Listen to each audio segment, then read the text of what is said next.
நாளின் செய்யும் வினிதானின் செய்யும் என நாடி வந்த கோழியின் செய்யும் கொடுங்கூற்றியன் செய்யும் குமரேசர் இது தாளும் சிலம்பும் சதங்கையும் தண்டையும் சண்முகம் தோளும் கடம்பும் எனக்கு முன்னே வந்து தோன்றினே. உலகமெங்கும் வாழ்ந்து கொண்டிருக்கும் ஸ்ரீ குபேரன் டிவி நேயர்களுக்கு சைதை ராஜாவின் அன்பான வணக்கங்கள். நாம் இப்பொழுது 2022 மார்ச் மாதம் 21ஆம் தேதி, அதாவது தமிழ் மாதம் பங்குனி மாதம் 7ஆம் தேதி வாக்கிய பஞ்சாங்க அடிப்படையில் ராகு கேதுக்கள் பயிற்சி அடைவதனுடைய பலாபலன்கள் 12 ராசிகளுக்கும் எத்தகைய பலாபலன்களை பெற போகிறது, வழங்கப் போகிறது என்பதை ஒவ்வொரு ராசியாக பார்ப்போமா? இப்பொழுது நாம் இந்த எபிசோடில் ராகு கேதுக்கள் பயிற்சி பற்றி நம்ம சொல்ல இருக்கிறோம். ராகு கேதுக்கள் சாயா கிரகங்கள் அப்படின்னு சொல்லியிருக்காங்க, நிழல் கிரகங்கள்னு சொல்கிறாங்க. அதே நேரத்தில் பார்த்திங்கன்னா கண்ணுக்கு தெரியாத கிரகங்கள். இப்போ சூரியன் சந்திரனை நம்ம பார்க்குறோம், மற்ற கிரகங்களை நம்மளால் யூகிக்க முடியுது. ஆனால் ராகு கேதுக்கள் பார்த்திங்கன்னு சொன்னால் நிழல் கிரகங்கள் அப்படின்னு சொல்லக்கூடிய ஒரு அமைப்பு. இந்த சூரிய சந்திர கிரகணங்கள் பார்த்திங்கன்னு சொன்னால் இந்த ராகு கேதுக்களை வச்சு தான் ஊர்ஜிதம் பண்ண முடியுது. அப்போது ராகு கேதுக்களுடைய நிலைகள் அப்படின்னு பார்க்கும்போது உங்களுக்கு மற்ற கிரகங்களை காட்டிலும் ராகு கேது வலிமையானது அப்படின்னு சொல்லக்கூடிய ஒரு அமைப்பில் இருக்குங்க. சூரியன் சந்திரன் குரு சனி இப்படி இந்த கிரகங்களை காட்டிலும் பாம்பே வலியுதுன்னு சொல்லிட்டு பாடலே இருக்குங்க. அப்போது அதாவது ஒரு தொழில் ஸ்தானத்தில் பாவிகள் இருக்கணும்னு சொல்லிட்டு கேள்விப்பட்டிருப்பீங்க. பாவிகள்னு சொல்கிறத விட பாம்பு இருந்தால் கூட 10 பாம்பு இருந்தால் கூட பரவாயில்ல, அவன் இப்போ எப்படியா தொழில் பொழைச்சிப்பான் அப்படின்னு சொல்லுவாங்க. அது மாதிரி இந்த பாம்புக்கு அவ்வளோ ஒரு நிலை பார்த்திங்கன்னு சொன்னால் அந்த ராகு கேதுக்களுக்கு பலன் சொல்கிறதுங்கிறது ரொம்ப ஜாக்கிரதையாக பலன் சொல்லணும். நம்ம ஒன்று யூகித்து பலன் சொன்னால் அவர் கஸ்டமர் இல்லைம்பார். அப்படி இது ரொம்பவும் நம்மளை ஜோசியர்களை பல்ட்டி அடிக்க வச்சிரும். இந்த ராகு கேதுக்களை உணரவே முடியாது. அதனுடைய பலன்களை சொல்வது என்பது ரொம்ப ரொம்ப அரிது. ராகு கேதுக்கள் பார்த்து எந்த வீட்டில் போய் ராகு அமர்கிறாரோ அந்த வீட்டு வேலையை செய்வார். இப்போ உதாரணத்துக்கு இப்போ மேஷத்துக்கு வராரு, மேஷத்துக்கு வரும்பொழுது மேஷ ராகு அப்படின்னாக்கா செவ்வாயினுடைய வேலையை எடுத்து செய்வார். அது மட்டும் இல்லைங்க, அந்த ராகு எந்த இப்போ ராகு பயிற்சி வரும்பொழுது சூரியனுடைய சாரத்தில் தான் முதல்ல வரார். அப்போது சூரியனுடைய வேலையை எடுத்து செய்வார், செவ்வாயினுடைய வேலையை செய்வார். எந்த கிரகங்கள் ராகுவை பார்க்குதோ அந்த கிரகத்தினுடைய வேலையை எடுத்து செய்வார். இவரை பொறுத்தவரையிலையும் ராகு கேதுக்களுக்கு சொந்த வீடுகள் கிடையாது. யார் வீட்டில் ராகு கேதுக்கள் அமர்கிறார்களோ அந்த வீட்டு பலனை எடுத்து செய்யக்கூடிய ஒரு அமைப்பு. ராகு கேதுக்கள் கூட சேர்ந்த கிரகங்கள், ராகு கேதுவை பார்த்த கிரகங்கள், ராகுவுக்கு வீடு கொடுத்த கிரகத்தினுடைய வேலை, இப்படி பல நிலைகளில் ராகு பகவான் செயல்படக்கூடிய ஒரு அமைப்பு இருக்குது. பாருங்கள், ராகு பெரிய லெவலில் செய்வார்னு சொன்னால் கேது கெடுப்பார். இல்லை கேது கொடுக்குறாருன்னா ராகு ஒரு கிரகம் நல்ல இடத்துலையும் ஒரு கிரகம் நெகட்டிவான இடத்துலையும் தான் இருக்கும். ஏன்னா 180 டிகிரியில் இது ட்ராவல் பண்ணிகிட்ருக்கு. பாருங்கள், சூரியனை வச்சு தான் கிரகங்கள் வக்ரம் அடைகின்றன. சூரியனுக்கும் சந்திரனுக்கும் வக்ரம் கிடையாது. மற்ற கிரகங்கள்லாம் வக்ரமாகுங்க. சூரியனை நெருங்கும் பொழுது ஒரு லெவலுக்கு இந்த டிகிரியிலேருந்து இந்த டிகிரி வரைக்கும் ஒரு கணக்கு இருக்குங்க. அப்படி அந்த காலகட்டத்தில் வக்ரம் அடைகிறது கிரகங்கள். ஆனால் ராகு கேதுக்கள் ஏற்கனவே கிளாக் வைஸ், மற்ற கிரகங்கள் கிளாக் வைஸில் போனால் இந்த ராகு கேதுக்கள் ஆன்டி கிளாக் வைஸில் தான் சுற்றுது. இது முழுமையான வக்ரம் பெற்ற நிலையிலே இருக்கிறதால இதுங்களுக்கு வக்ரம் கிடையாது. ஏற்கனவே வக்ரத்தில் தானே சுற்றிட்டுருக்காங்க, நெகட்டிவாக தானே சுற்றுறாங்க. எல்லா கிரகங்களும் கிளாக் வைஸ் போனால் இது ஆன்டி கிளாக் வைஸில் சுற்றிட்டுருக்கு.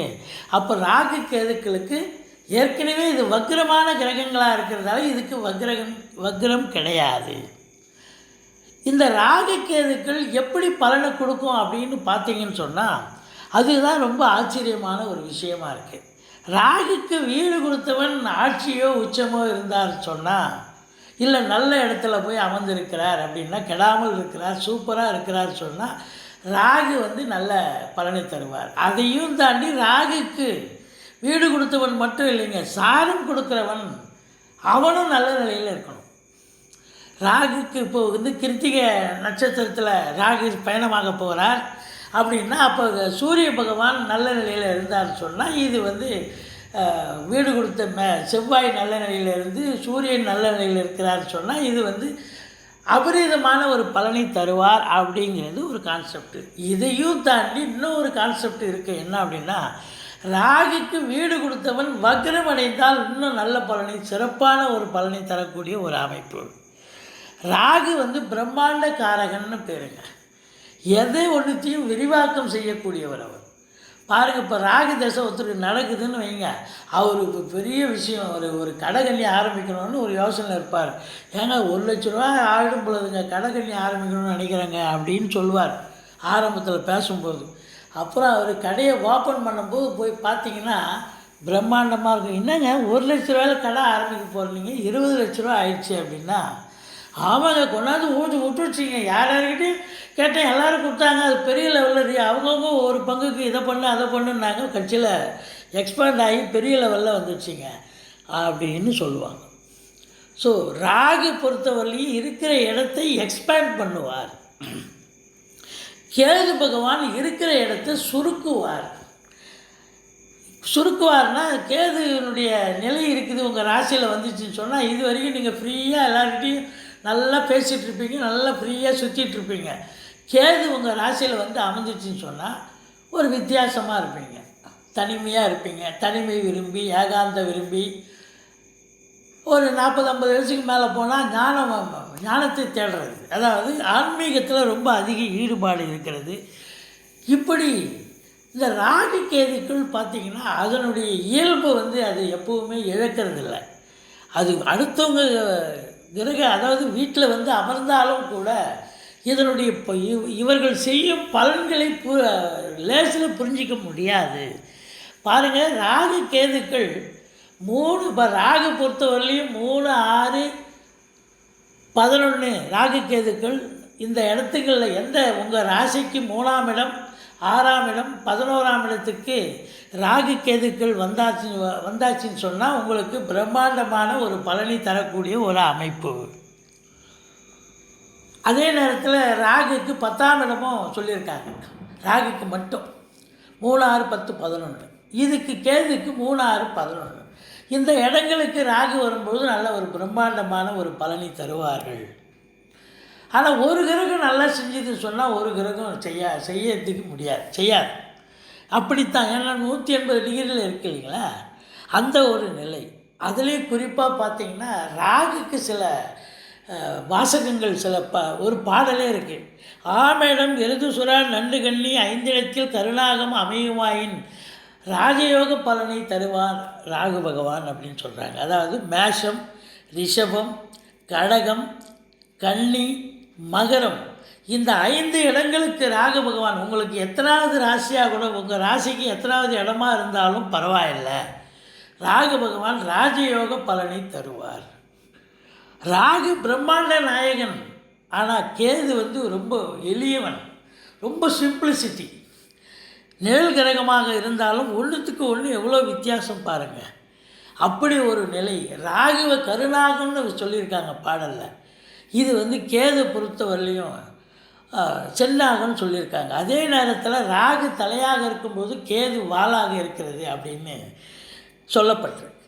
இப்படி பல பாடல்களில் ராகு கேதுக்களை பற்றி ரொம்ப பெருமையாக சொல்லியிருக்காங்க. ஆனால் ராகு கேதுக்கள் நம்ம ஜாதகத்தில் இருக்கும்போது அதனுடைய பலனை சொல்கிறதுங்கிறது ஒரு சாதாரண விஷயமே கிடையாது இல்லைங்க. ரொம்ப ரொம்ப கஷ்டம், புரிஞ்சிக்கவே முடியாது. ராகு பகவான் 8ல் இருப்பார், ராகு கெடுத்துருவாருன்னு சொல்லுவாங்க. ஆனால் ரொம்ப நல்லா பண்ணிகிட்ருப்பார்.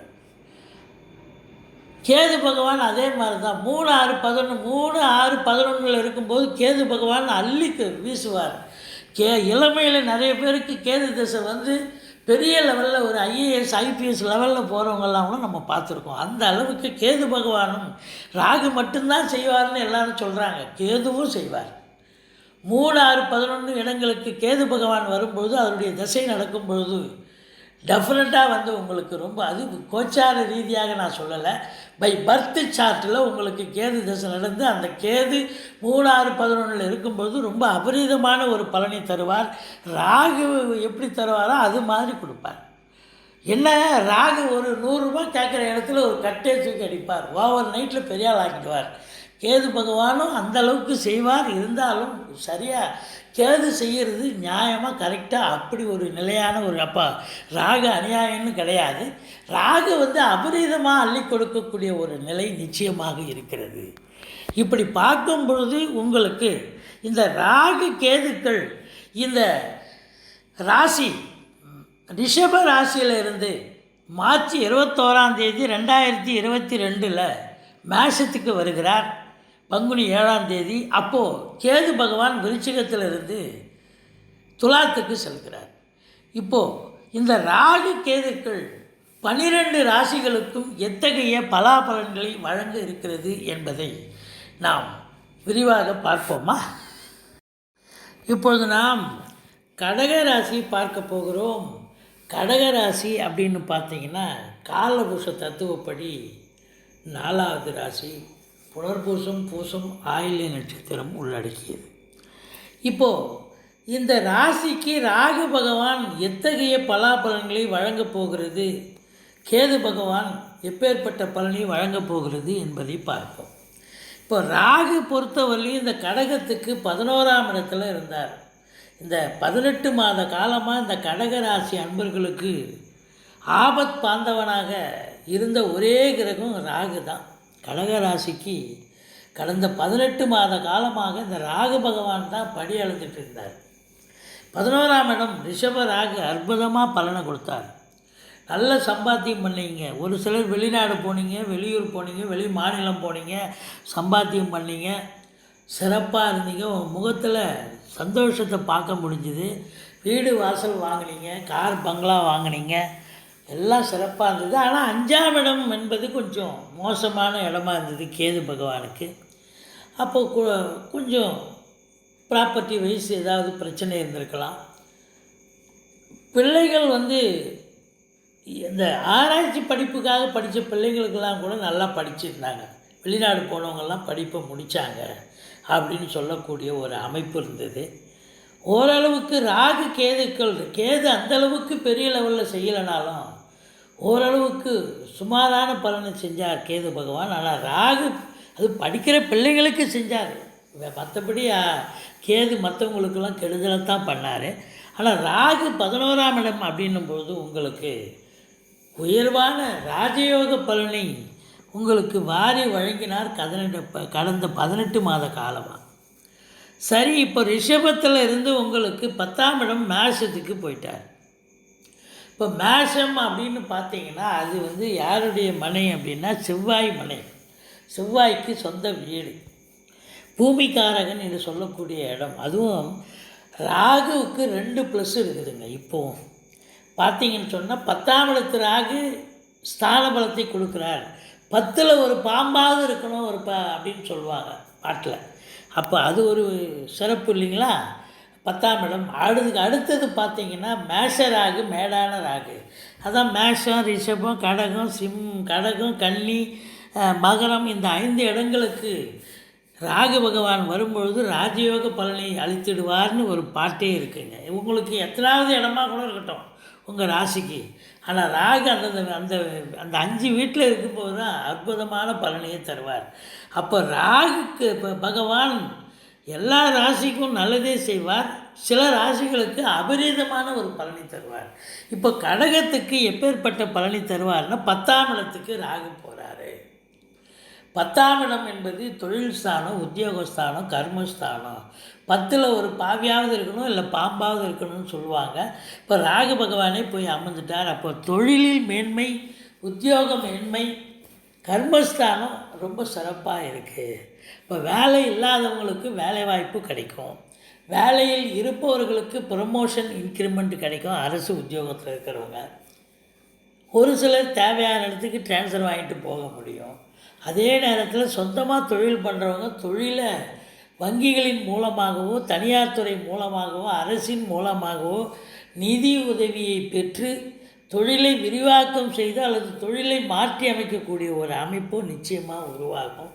சிறப்பான ஒரு பலனை எதிர்பார்க்க முடியும் இரு சாரரும். தனியார் துறையில் வேலை பார்க்குறவங்களும் ரொம்ப சிறப்பாக வேலை பார்த்து நல்ல அவங்களுக்கு ஒரு பிரைட்டான ஒரு எதிர்காலம் நிச்சயமாக இந்த 18 மாத காலமும் சிறப்பாக இருக்கிறது. வேலை இல்லாதவங்களுக்கு வேலை கிடைக்கும். சொந்தமாக தொழில் பண்ணுறவங்க நல்ல தொழிலை இம்ப்ரூவ் பண்ணுவாங்க. தொழிலில் அவங்களுக்கு ஏன்னா தொழில் காரகன் சனி பகவான். ஆனால் 10ஆம் இடம் என்பது தொழில் ஸ்தானம் இல்லையா? தொழில் ஸ்தானத்தில் ராகு பகவான் உட்காராருன்னா தொழிலை இம்ப்ரூவ் பண்ணணும். அப்போது சாதாரணமாக ஒரு மேம்போக்காக சிம்பிளாக இது வரைக்கும் தொழிலை பண்ணியிருப்பீங்க.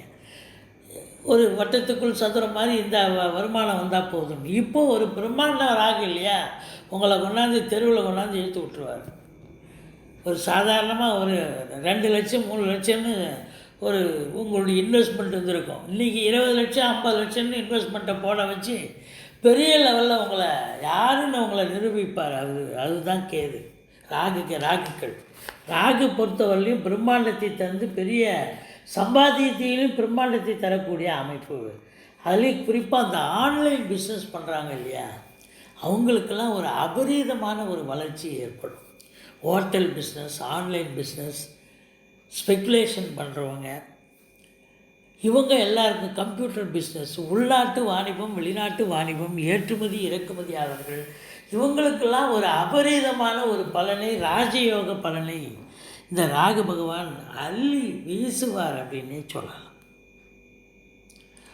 அவருடைய பார்வை அப்படின்னு பார்க்கும்பொழுது 3-11 பார்வை அப்படின்னும் போது 12ஆம் வீட்டை பார்க்குறார்.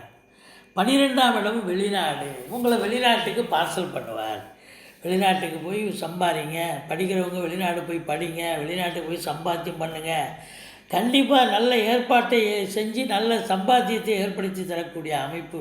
அப்போ 12ஆம் இடம் என்பது வெளிநாடுன்னா அப்போ குடும்பத்தில் நீங்கள் டைமை ஸ்பெண்ட் பண்ண முடியாது. வெளிநாடு, வெளியூர், வெளி மாநிலம்னு போயிட்டே இருப்பீங்க, சுற்றிக்கிட்டே இருப்பீங்க. நல்ல வருமானம் சிறப்பாக இருக்கும், பொருளாதார மேன்மை இருக்கும். அடுத்தது பார்த்தீங்கன்னு சொன்னால் உங்களுக்கு எத்தனாவது இடம் அப்படின்னாக்கா 8ஆம் இடத்தை அங்கேருந்து பார்க்குறார் ராகு. 8ஆம் இடம் அப்படின்னும்போது உங்களுக்கு என்ன பண்ணுவார் அப்படின்னாக்கா, அந்த ராகு அங்கேருந்து 3ஆம் பார்வையாக 8ஆம் வீட்டை பார்க்குறாரு. 8ஆம் இடம் என்பது கடன்கள் வசூலாகும், இன்சூரன்ஸ் பணம் கிளைம் ஆகி கைக்கு வரக்கூடிய காலகட்டம். வாரிசு இல்லாத குடும்பங்களுக்கு உங்களை வாரிசாக நியமித்து அவங்களுடைய சொத்து பத்து நகை நட்டு லிக்விட் கேஷ் உங்கள் பெயருக்கு மாற்றி எழுதக்கூடிய விபரீத ராஜயோகம் ஒரு சிலருக்கு அமையும். இப்படி பார்க்கும்பொழுது உங்களுக்கு பிரம்மாண்டமான ஒரு பலனை தரக்கூடிய ஒரு அமைப்பு. கும்பத்தை ராகு பார்க்குறார். யாருடைய பணமோ காசோ உங்களுக்கு வந்து சேரும், யாருடைய சொத்து பத்தோ உங்களுக்கு வந்து சேரும். அதுதான் புதையல் யோகம்னு சொல்லுவாங்க. அது மாதிரி இதெல்லாம் கண்டிப்பாக கிடைக்கும். ஏன்னா உங்கள் ராசிக்கு பார்த்தீங்கன்னு சொன்னால் நல்ல அமைப்பு. 8ஆம் இடம் என்பது உங்களுக்கு ராஜயோக பலனை தரக்கூடிய ஒரு நிலை.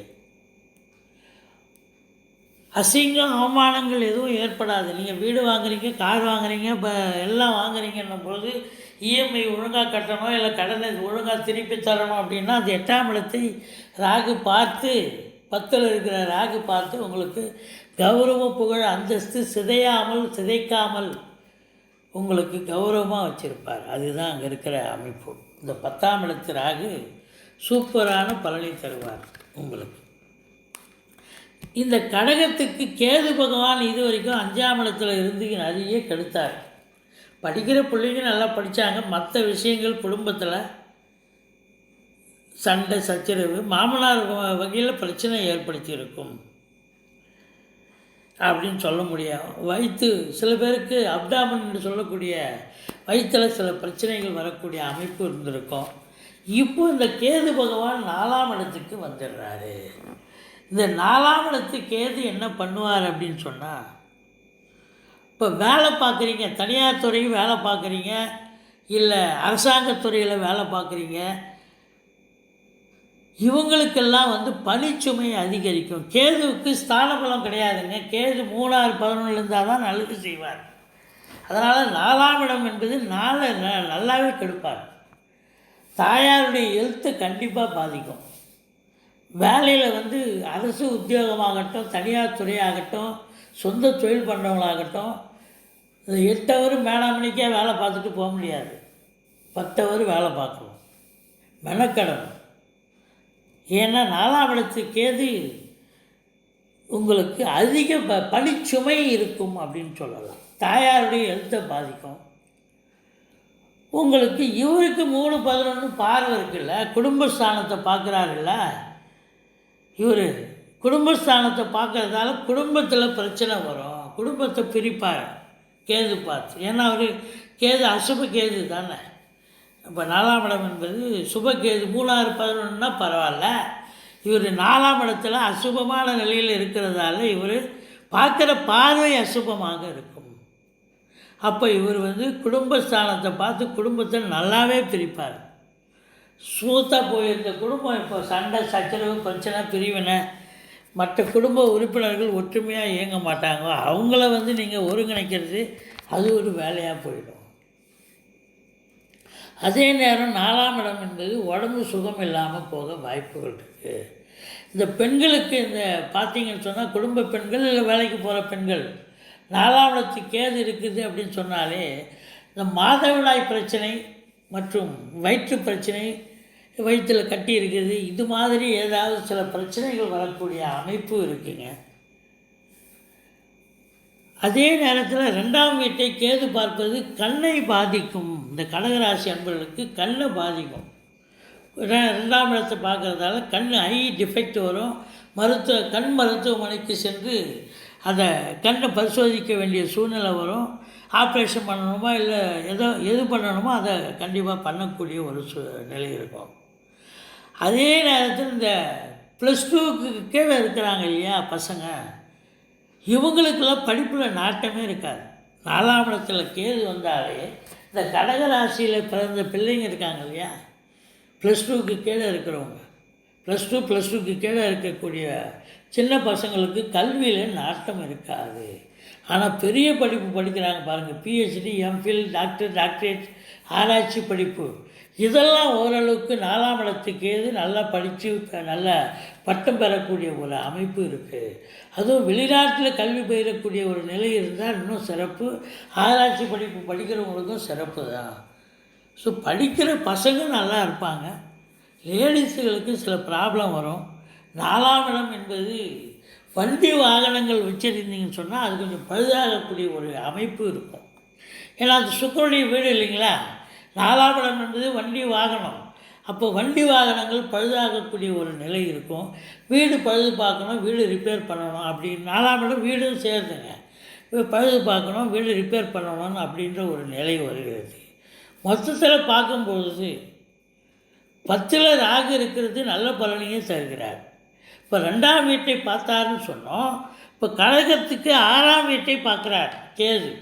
6ஆம் இடம் என்பது ருணரோக சத்துருஸ்தானம். அப்போது உங்களுக்கு ஒரு சில ராசி அன்பர்களுக்கு தேக ஆரோக்கியம் பாதிக்கப்படலாம். கடன் சுமை விழிபெருங்க வைத்துவிடும். எதிரிகளால் தொல்லை ஏற்படக்கூடிய ஒரு அமைப்பும் இருக்குது 6ஆம் இடத்தை கேது பார்க்குறதால. 6ஆம் இடம் தனுசு பார்க்குறாரு இல்லைங்களா, 3, 11 பார்வையாச்சு அவங்களுக்கு. ஸோ மொத்தத்தில் கேது நல்லாவே கெடுப்பார். ராகு பகவான் அருமையாக கொடுத்து ராஜயோக பலனை தரக்கூடிய அமைப்பு.